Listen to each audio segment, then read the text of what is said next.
जी हाँ दोस्तों, स्वागत है आपका इस विजी चैनल में। दोस्तों आज के इस वीडियो में हम बात करेंगे यूजी पीजी यानी कि BA BCom BSc MA MCom MSc में आपने एडमिशन लिया होगा। इसका फर्स्ट ईयर का, सेकंड ईयर का और थर्ड ईयर का जो सेकंड इंस्टॉलमेंट फीस है वो हमें कैसे भरना है, पूरी जानकारी मैं आपको बताऊंगा। द्वितीय किस्त फीस हमें कैसे भरनी है। देखिए सेकेंड और थर्ड ईयर के जो भी स्टूडेंट हैं उन सभी को पता होगा, क्या पता होगा आपको दोस्तों कि आपने केवल और केवल अभी ई प्रवेश वेबसाइट के माध्यम से 500 रुपये का पेमेंट किया होगा। आपको पता है 500 रुपये का आपने पेमेंट किया होगा, ठीक है, प्लस पोर्टल चार्ज दिया होगा। लेकिन जो भी स्टूडेंट एमएमबीवाई योजना या किसी योजना का लाभ लिया था तो उन्हें यहाँ पर फीस जमा करने की किसी भी प्रकार की आवश्यकता नहीं होती है। लेकिन सेकंड और थर्ड ईयर के जो स्टूडेंट हैं उन्होंने 500 रुपये का सबमिट किया होगा, तो इसका मतलब फर्स्ट इंस्टॉलमेंट आपने जमा किया है। अगर हम फर्स्ट ईयर की बात करें तो फर्स्ट ईयर के ऐसे स्टूडेंट हैं जिन्होंने अभी अभी एडमिशन लिया होगा 2023 में, ठीक है, तो उन्होंने क्या किया होगा, अभी अभी 1000 रुपये प्लस एनरोलमेंट चार्ज जमा किया होगा। तो इसका मतलब अभी आपने फर्स्ट इंस्टॉलमेंट जमा किया है, यानी कि कॉलेज की जो शेष फीस है उसमें से अभी का आपने केवल और केवल पहला इंस्टॉलमेंट ही सबमिट किया है। बाकी के जो फीसेस यानी कि आपकी जो सेकंड इंस्टॉलमेंट है वो आपको कैसे भरना है इसके बारे में हम डिस्कस करने वाले हैं। तो सेकंड इंस्टॉलमेंट को भरने के बहुत सारे तरीके हैं और वो बहुत सारे तरीके क्या क्या हैं वो मैं आपको बताऊंगा वीडियो के माध्यम से। देखिए दोस्तों, सेकंड ईयर की जो फीस होती है ना वो 3 तरीके से कॉलेज वाले लेते हैं, ठीक है। सेकंड ईयर की फीस कोई कॉलेज क्या करता है दोस्तों, कोई कॉलेज वाले क्या करते हैं दोस्तों कि खुद से, यानी कि आपको खुद से आपसे बोलते हैं कि आप हमें डायरेक्ट हमारी जो भी सेकंड इंस्टॉलमेंट की फीस है वो हमारे कॉलेज में खुद जमा करिए, यानी कि आपको आकर कॉलेज में जमा करनी होती है। जैसे अभी आपने 1000 रुपये जमा किया होगा फर्स्ट ईयर के स्टूडेंट और टोटल फीस मान के चलिए 3000 है, तो उसमें से आपको 2000 रुपये कॉलेज में आपको जमा कर देनी है। या आपने 500 रुपये सेकंड और थर्ड ईयर के जमा है तो बाकी के जो फीस है कॉलेज में।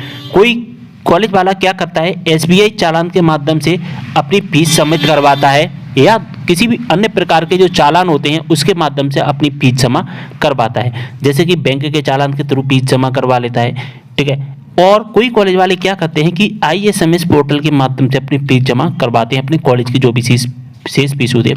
ज़्यादातर कॉलेज आईएसएमएस पोर्टल से सबमिट करवाते हैं, जैसा कि एमसीबी यूनिवर्सिटी के जितने भी कॉलेज ज़्यादातर आईएसएमएस से ही सबमिट करवाते हैं।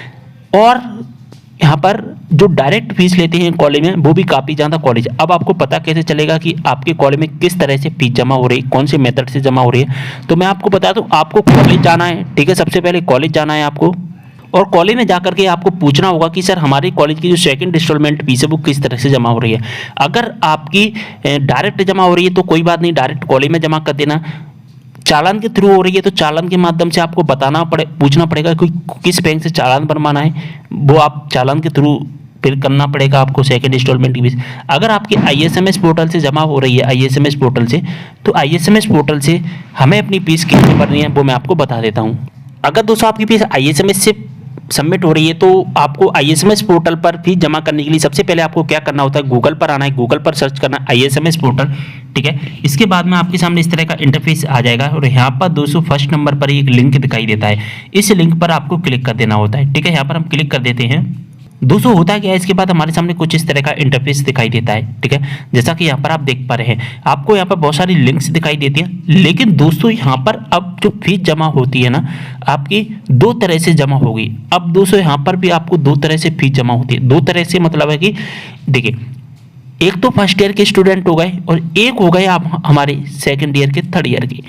अगर दोस्तों आप नए स्टूडेंट हैं, अभी अभी आपने एडमिशन लिया और आपकी आईएसएमएस पोर्टल से फीस जमा हो रही है, तो फिर आपको करना क्या होता है, यहाँ पर रजिस्ट्रेशन करना होगा। अभी रजिस्ट्रेशन करना होगा, उसके बाद में फीस जमा करनी होगी। लेकिन सेकंड और थर्ड ईयर के जो भी स्टूडेंट है आपने क्या किया होगा, इससे पहले फर्स्ट ईयर में या थर्ड ईयर के जो भी स्टूडेंट है तो फर्स्ट और सेकंड ईयर में आपने आईएसएमएस से फीस जमा की होगी, ठीक है। तो आपके पास में क्या होगा, लॉगिन आईडी पासवर्ड होगा, ठीक है। क्या होगा, लॉगिन आईडी पासवर्ड होगा। तो उस लॉगिन आईडी से लॉगिन करके आप डायरेक्ट अपनी फीस को जमा कर सकते हैं। जैसा कि देख पा रहे हैं लॉगिन का यहाँ पर लिंक दिया गया है, इस पर आप क्लिक करोगे तो वहाँ पर स्टूडेंट क्लिक करके स्टूडेंट सिलेक्ट करना और अपना रजिस्ट्रेशन नंबर डालना, पासवर्ड डालना और आपका लॉगिन हो जाएगा और फीस जमा कर देना। तो मैं ये प्रोसेस है ना आगे बताऊंगा, लेकिन सबसे पहले हम रजिस्ट्रेशन करना सीख लेते हैं। रजिस्ट्रेशन करने के बाद हमारे पास लॉगिन आईडी पासवर्ड आ जाएगा और उस लॉगिन आईडी पासवर्ड से फिर हम अपना फॉर्म भरना सीखेंगे, ठीक है। उसमें सेकंड और थर्ड ईयर की स्टूडेंट भी सीख लेना, ठीक है। चलिए सबसे पहले हम रजिस्ट्रेशन कर लेते हैं। रजिस्ट्रेशन के लिए दोस्तों यहाँ पर जैसा कि देख पा रहे हैं स्टूडेंट रजिस्ट्रेशन लिंक दिखाई देगा, इस लिंक पर आपको क्लिक करना है।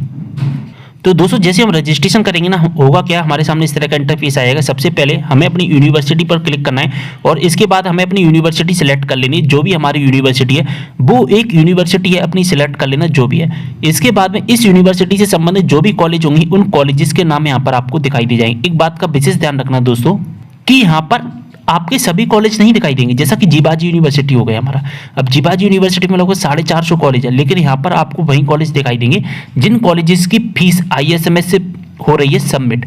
अब देखिए आपका भले ही मुरैना जिले में कोई कॉलेज है, ठीक है, एक कॉलेज हो गया A, एक कॉलेज हो गया B, एक कॉलेज हो गया C, लेकिन होता क्या है कि A कॉलेज है, मान के चलिए ISMS से सबमिट करवा रहा है, B डायरेक्ट फीस सबमिट करवा रहा है और C क्या कर रहा है कि C कॉलेज है वो चालान के थ्रू करवा रहे हैं। तो इसके बारे में आपको अपने कॉलेज से पता चलेगा। अगर आपकी कॉलेज की लिस्ट यहाँ पर नहीं दिखाई दे रही तो इसका मतलब है कि डायरेक्ट फीस आपकी जमा होगी। अब इसमें से क्या करना होगा कि आपका जो भी कॉलेज है वो कॉलेज यहाँ पर आप सिलेक्ट कर लेना, जो भी आपका कॉलेज होता है। यहाँ पर मैंने आपको पहले ही बता दिया कि आपको सभी कॉलेज की लिस्ट आपको नहीं दिखाई देने वाली है। ओके, अब करना क्या है, यहाँ पर आपको अपनी एप्लीकेंट आईडी डालनी है। अब आप फर्स्ट ईयर के स्टूडेंट हैं तो आपको पता है कि आपकी एप्लीकेंट आईडी 223 से शुरू हुई होगी या 222 से, जो भी आपकी एप्लीकेंट आईडी है। अभी आपने जो रजिस्ट्रेशन किया था ई प्रवेश के माध्यम से, तो वहाँ पर आपको ये रजिस्ट्रेशन आईडी मिली होगी, उस रजिस्ट्रेशन आईडी को यहाँ पर डाल देना। इसके बाद में आपको क्या करना होगा, यहाँ पर अपनी डेट ऑफ बर्थ डाल देनी है और यहाँ पर कैप्चा कोड डाल देना है, शो पर क्लिक कर देना। जैसे आप इस पर क्लिक करेंगे आपका जो भी डाटा होगा वो डाटा आपको दिखाई दे जाएगा। लेकिन अगर आपका यहाँ पर नो डाटा फाउंड दिखाई देता है तो इसका मतलब है कि कॉलेज वालों ने आपका जो डाटा है वो अभी सबमिट नहीं किया है पोर्टल पर, तो आपको कॉलेज से कांटेक्ट करके अपना जो डाटा है वो पोर्टल पर अपलोड करवाना पड़ेगा, अगर आपका ISMS पोर्टल से फीस जमा हो रहा है तो, ठीक है। अब दोस्तों जैसे ही हम अपना यहाँ पर डाटा फिल करेंगे ना, जैसे ही हम यहाँ पर शो पर क्लिक करेंगे, जैसा कि यहाँ पर देख पा रहे हैं हाईलाइट कर दिया है, तो यहाँ पर जो भी आपका डाटा होगा ना वो पूरा डाटा आ जाएगा आपके सामने कुछ इस तरह से, जैसा कि यहाँ पर आप देख भी पा रहे हैं। यहाँ पर आपको अपनी पर्सनल डिटेल्स दिखाई दी जाएगी और यहाँ पर आपको दिखाई देगी लॉगिन डिटेल्स। अब लॉगिन डिटेल्स में आपको करना क्या है, चलिए मैं यहाँ पर जो कि कलर चेंज करके आपको दिखाता हूँ। लॉगिन कलर पर आपको लॉगिन डिटेल्स पर आपको क्या करना है, चूज योर यूजर ID। अब आपको अपनी यूजर ID बनानी है, कुछ इस तरह की एक यूनिक ID बना ली थी। जैसा कि मेरा नाम शुभम है तो यहाँ पर मैं क्या करूँगा, शुभम और 1 2 3 4 5 ये ऐसा कर सकता हूँ, या यहाँ पर आपके मोबाइल नंबर लिख सकते हैं इस तरह से, या कोई भी चीज़ 098, यानी कि यूनिक होनी चाहिए वो आईडी जो किसी और ने अभी तक जनरेट नहीं की हो। अगर कोई और जनरेट कर लेता है तो यहाँ पर एरर आ जाएगा, ठीक है। और यहाँ पर हाईलाइट भी हो सकती है आपको कुछ यूनिक ID, ठीक है। तो उसमें से आपको कोई एक ID सेलेक्ट कर लेनी है, ठीक है। यूनिक ID बनाने के बाद में, यानी कि आपकी यूजर ID बनने के बाद अब आपको अपना पासवर्ड क्रिएट करना है, ठीक है। अब आपको अपना पासवर्ड क्रिएट करना है। पासवर्ड आपको किस तरह का क्रिएट करना है, स्ट्रॉन्ग पासवर्ड। स्ट्रॉन्ग पासवर्ड कैसा होता है, जैसा कि मेरा नाम शुभम है तो मैं S यहाँ पर कैपिटल कर लूँगा, बाकी के सभी क्या करूँगा मैं स्मॉल कर लूँगा, ठीक है। अब मुझे कुछ एक यूनिक वर्ड लगाना है, जैसा कि मैं एट द रेट लगा लेता हूँ, ठीक है। अब मुझे कुछ नंबर्स भी लेनी है, अल्फ़ाबेट ले लिया, यूनिक भी ले लिया और नंबर्स में 1 2 3 4 कर सकते हैं या 09876 या अपना मोबाइल नंबर 4-5 वर्ड आपको लेने, इस तरह का यूनिक पासवर्ड बनाना है। और जैसे ही आपका स्ट्रॉन्ग पासवर्ड हो जाएगा तो ग्रीन कलर पर आपको मैसेज भी आ जाएगा कि आपका जो पासवर्ड है वो स्ट्रॉन्ग हो चुका है। जैसे कि मैंने अपनी यूजर ID यहाँ पर तैयार कर लिया है, इसके बाद मैंने यहाँ पर पासवर्ड क्रिएट कर लिया और जैसे ही मैंने अपना पासवर्ड क्रिएट किया, जैसा कि देख पा रहे हैं कि स्ट्रॉन्ग पासवर्ड यहाँ पर लिखकर आ गया है, ठीक है। अब यहाँ पर आपको हिंट क्वेश्चंस सबमिट करना होगा। हिंट क्वेश्चंस में होता क्या है कि जब भी XYZ आप किसी रीजन से कि आप अपना पासवर्ड भूल जाते हैं और उस पासवर्ड को अगर आपको फॉरगेट करना होता है ना, तो फॉरगेट पासवर्ड जब करते हैं तो वहाँ पर होता क्या है कि आपसे हिंट क्वेश्चंस पूछा जाता है। हिंट क्वेश्चंस, तो आप कुछ ऐसा हिंट क्वेश्चंस यहाँ पर फिल करना जो आपको याद रहे पासवर्ड भूल जाने के बाद। या आप दोस्तों आप हिंट क्वेश्चंस जो भी यहाँ पर फिल करो ना उसे लिख कर रख लेना अपनी डायरी में, अन्यथा फिर आपको वापस में परेशानी होगी। जैसे कि आप बर्थ सिटी सिलेक्ट कर लीजिए, बर्थ सिटी, और आपकी जो भी बर्थ सिटी सिलेक्ट करोगे तो हिंट आंसर में आपको बर्थ सिटी डाल दीजिए, यानी कि मेरा कहने का मतलब है कि आपको याद रहे, ठीक है। इसके बाद अपना फोटो सिलेक्ट कर लेना, अगर फोटो अपलोड करने का ऑप्शन आता है तो, ठीक है। और फोटो अपलोड करने का ऑप्शन नहीं आ रहा है तो फिर आप क्या करना है, डायरेक्ट यहाँ से सबमिट कर देना। चलिए जैसे हम सबमिट कर देते हैं तो इस तरह का मैसेज आ जाएगा कि हमारा जो कि यूजर आईडी और पासवर्ड है जो कि जनरेट हो चुका है, क्रिएट हो चुका है, और आपके मोबाइल नंबर पर भी, यानी कि जो भी रजिस्टर्ड मोबाइल नंबर है, जीमेल आईडी है, वहाँ पर आपका पासवर्ड आ गया होगा। दोस्तों फोटो और सिग्नेचर की अगर आपके मन में डाउट है तो कभी कभी क्या होता है कि जो एरर की वजह से फोटो और सिग्नेचर अपलोड नहीं हो पाता है और डायरेक्ट भी आपका हो जाता है, तो कोई इश्यू नहीं है, ठीक है। ऐसा अगर फोटो अपलोड नहीं हो रहा है तो आप बाद में भी एडिट कर सकते हैं अपनी प्रोफाइल को, ठीक है। तो अगर आप अभी अपलोड हो रहा है फोटो सिग्नेचर तो अभी कर दीजिए, नहीं हो रहा है तो बाद में भी कर सकते हैं, ठीक है। चलिए आगे बढ़ते हैं। अब हमारे पास में लॉगिन आईडी पासवर्ड आ गया होगा, तो अब हम फर्स्ट ईयर के भी स्टूडेंट को समझाएंगे, अब हम सेकंड ईयर के स्टूडेंट को भी समझाएंगे, थर्ड ईयर के भी स्टूडेंट को समझाएंगे, यानी कि तीनों का जो प्रोसेस होगा सेम रहने वाला है, क्योंकि अब हम क्या करेंगे, फीस जमा करेंगे। अब दोस्तों हम करेंगे क्या, वापस से होम पेज पर आ जाएंगे, और जैसे हम होम पेज पर आ जाते हैं तो यहाँ पर हमें दिखाई देता है लॉगिन, ठीक है। इस लॉगिन वाले बटन पर हमें क्लिक कर देना है। यहाँ से हम इस पर क्लिक कर लेते हैं। होगा क्या, हमारे सामने इस तरह का इंटरफेस आ जाएगा, ठीक है। यहाँ पर हमें साइन इन करना है, तो यहाँ पर यूजर टाइप सिलेक्ट करना है, और इसमें हमें क्या सिलेक्ट करना है, स्टूडेंट सिलेक्ट कर लेना है। इसके बाद में हमारी जो भी यूजर नेम हमें, हमारा जो अभी हमने बनाया था या आपका पुराना होगा सेकंड या थर्ड ईयर स्टूडेंट वालों का, और यहाँ पर पासवर्ड डालना है और कैप्चा कोड डालना है, लॉगिन वाले बटन पर हमें क्लिक कर देना है। चलिए लॉगिन कर लेते हैं जल्दी से। जैसे दोस्तों हम लॉगिन करते हैं हमारे सामने इस तरह का इंटरफेस आ जाएगा, यानी कि हमारा पूरा डैशबोर्ड आ जाएगा, जैसा कि देख पा रहे हैं, हाईलाइट करके आपको दिखा रहा हूँ। अब हमें फीस जमा करनी है, ठीक है। तो फीस जमा करने के लिए हमें करना क्या होगा, देखिए इस तरह का भी आपके सामने डैशबोर्ड आ सकता है, और अगर आपके सामने दूसरे तरह का भी डैशबोर्ड दिखाई देता है उससे कोई प्रॉब्लम नहीं है। यहाँ पर आपका डाटा दिखाई देगा, यहाँ पर आपका जो भी डाटा होगा ना वो सारा डाटा दिखाई देगा। यहाँ पर मैंने जो कि ब्लर कर रखा है। अब यहाँ पर करना क्या है, आपको फीस पेमेंट दिखाई देगा सेकंड नंबर पर, यहाँ पर आपको क्लिक कर देना है फीस पेमेंट पर। इसके बाद हमारे सामने इस तरह का इंटरफेस आ जाएगा। इसके बाद में दो ऑप्शन हमें दिखाई देंगे, यहाँ पर अवेलेबल सर्विसेज पर आपको क्लिक कर देना है। अगर आप अपना ट्रांजैक्शन हिस्ट्री देखना चाहते हैं तो यहाँ पर भी हिस्ट्री देख पाएंगे, ट्रांजैक्शन हिस्ट्री, लेकिन अवेलेबल सर्विसेज पर हमें पहले क्लिक कर देना है। इसके बाद हमारे सामने इस तरह का इंटरफेस आ जाएगा। अब आपको करना क्या है, सर्च स्टूडेंट पर क्लिक करना है, यानी कि आपको अपनी जो भी यूनिवर्सिटी है वो सिलेक्ट करनी है। सबसे पहले आपका जो भी कॉलेज है वो कॉलेज सेलेक्ट करना और अपनी एप्लीकेंट आईडी फिल कर देनी है, साथ ही डेट ऑफ बर्थ यहाँ पर आपको फिल कर लेनी है। एप्लीकेंट आईडी में अब आपको यहाँ पर फिल कर क्या करना होगा दोस्तों, मैं आपको बता दूँ। अगर आप सेकंड और थर्ड ईयर के स्टूडेंट, अगर आप सेकंड और थर्ड ईयर के, तो यहाँ पर आप अपना एनरोलमेंट नंबर भी फिल कर सकते हैं। अगर एनरोलमेंट नंबर से नहीं आ रहा है तो आपकी जो स्कॉलरशिप मिलती है उस स्कॉलरशिप नंबर को भी फिल कर सकते हैं। अगर उससे भी नहीं आता है, या अगर आपके पास में वो भी नहीं है, तो आपके पास में फर्स्ट ईयर की एप्लीकेशन आईडी होगी, यानी कि जब आपने ई प्रवेश के माध्यम से एडमिशन लिया था तो उस टाइम पर आपको एक आईडी मिली होगी 221 222 से शुरू होती है, वो आप डाल देना। लेकिन अगर आप फर्स्ट ईयर के स्टूडेंट है तो फिर आपको तो जो एडमिशन आईडी मिली है ई प्रवेश वेबसाइट से वहीं आपको फिल करनी पड़ेगी यहाँ पर, तो वो यहाँ पर डाल दीजिए। इसके बाद डेट ऑफ बर्थ डाल देना, शो डिटेल्स पर आपको क्लिक कर देना है। अब कुछ इस तरह से हमारे सामने इंटरफेस आ जाएगा, जैसा कि देख पा रहे हैं फी पेमेंट का ऑप्शन आ चुका है। यहाँ पर तो आपको सबसे पहले फी पेमेंट पर आपको अपना जो भी डाटा होगा वो डाटा दिखाई देगा।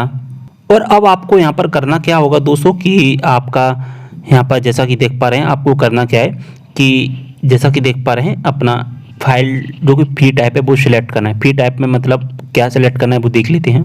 जैसा कि देख पा रहे हैं यहाँ पर हमें जो सिलेक्ट करना है वो एडमिशन सिलेक्ट करना है, और कुछ भी चीज़ से हमें मतलब नहीं है, तो यहाँ पर हम एडमिशन सिलेक्ट कर लेंगे।